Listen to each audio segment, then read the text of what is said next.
Hello everyone, Judith Diaries here, and sa video ito guys, ituturo ko sa inyo kung paano tayo mag-renew ng DTI sa cellphone online. So first, punta po tayo sa ating Chrome and search lang po natin ang bnrs.dti.gov.ph.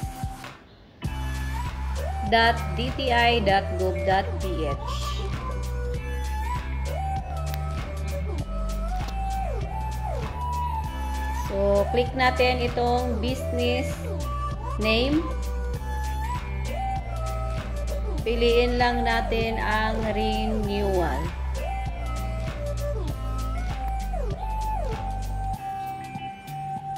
Scroll up lang po tayo. Meron tayong makita sa pinakailalim ng agree.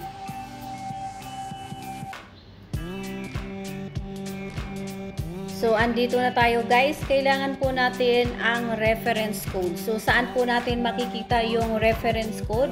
Doon po sa dati nating DTI certification. Sa pinakailalim ng certification nyo guys, meron pong barcode dyan. At ilalim ng barcode, meron kayong makita na letters and numbers. So, yun po yung i-input natin dito. Kasi yun po yung reference number. So, sa ilalim ng barcode ng inyong certification noon.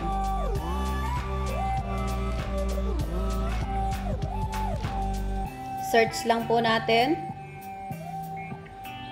After po nating mag-search, lalabas po ang details na in-applyan natin noon. So, ayan na siya guys. Click lang po natin itong reference number.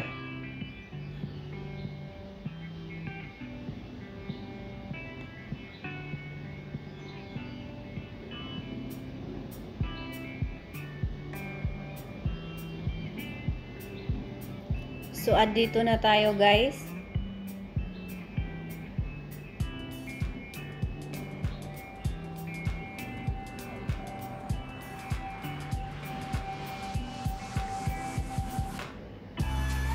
Double check lang natin. Pero kung gusto ng client nyo guys na i-edit ito, so edit lang po. Next. So si client wala na siyang i-edit. Renew and update info.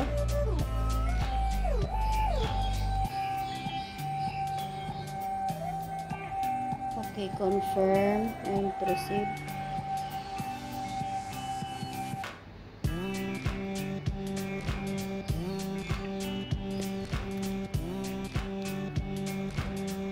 So, reference code.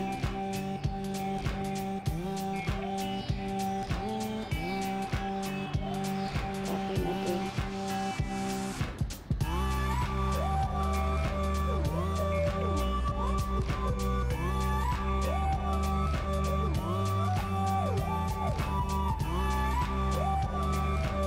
Proceed.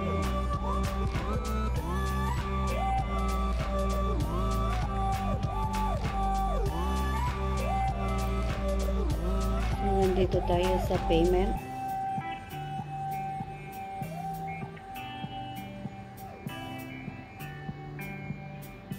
Gagamit tayo ng GCash.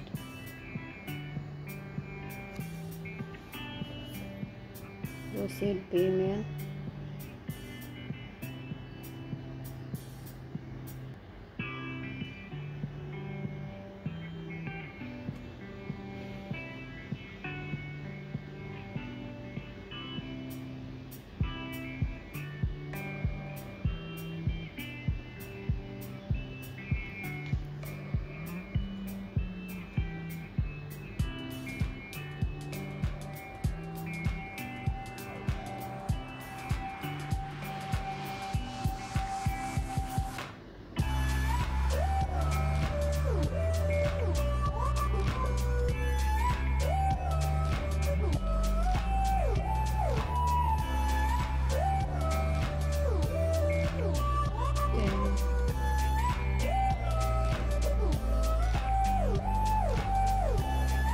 $10,515.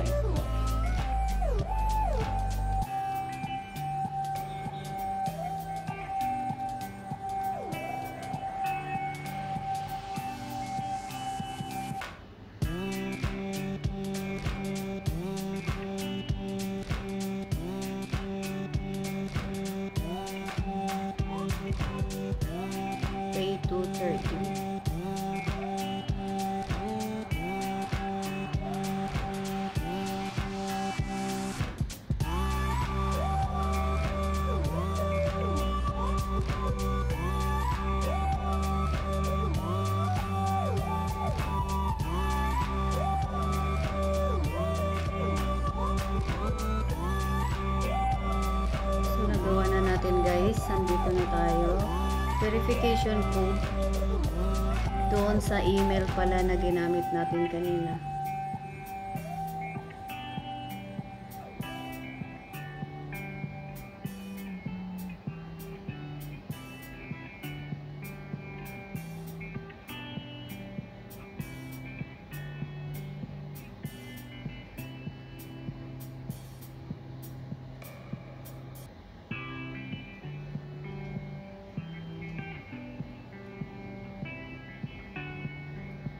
So ito guys, galing ito sa email.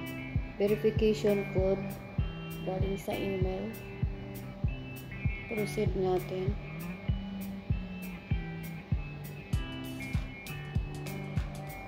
Transaction completed. Oh, yehey.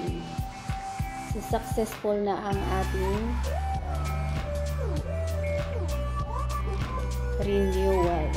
So that's all guys.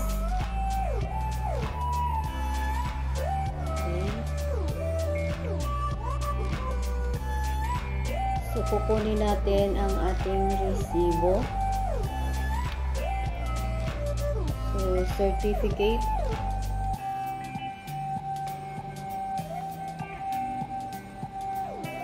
Download natin.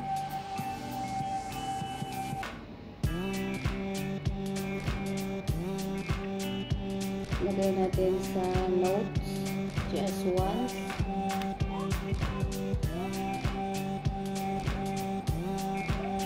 So, ayan na guys.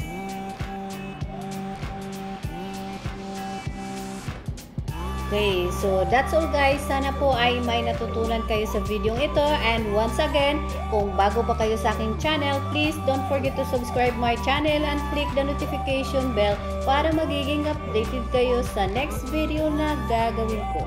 Thank you so much and God bless everyone!